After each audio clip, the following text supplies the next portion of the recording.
My first acquaintance with the Victoria Peak story was when I was in dental school in Dallas. One day I was downtown and saw a metal detector in the window, so I went in to ask about it. And the man who owned the store, he began to describe the Victoria Peak story. And the way that he knew about it was that he had become partners with Violet Yancey, who was a former Mrs. Noss.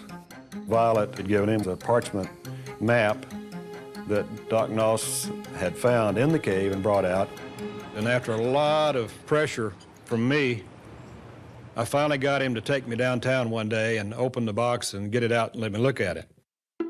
The parchment had the appearance of being very old and marking the location of the entrance to the cave and showing the extent and course of the cave within the peak. And so, armed with this knowledge, in 1954, I made a scouting trip out there. In the beginning, we went to the very top shaft and opened that up. And we tied the rope around ourselves and used the ladder with the rope as a precaution in case a rung broke. We were very much afraid it could happen. But we went the full length of that. It was in a natural fault also. And then it entered what looked to be a natural cleft where bats were roosting, and it went straight in, only a depth of about 20 feet. We went down that, and it was a dead end. In 1956, I graduated from dental school in Dallas, and then I went into the Army, and I saw that White Sands had an opening. And so I put in for it. I applied and got it. And my purpose in doing that was to be out there to explore the cave.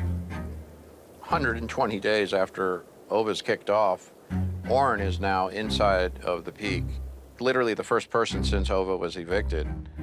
And from there, a cascade of events seemed to happen.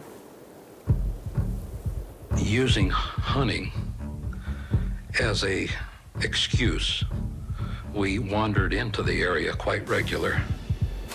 After spending a lot of time, a lot of weekends in this area, we found the entrance.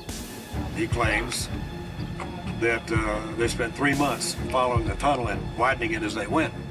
And it finally terminated in a room about 12 by 14.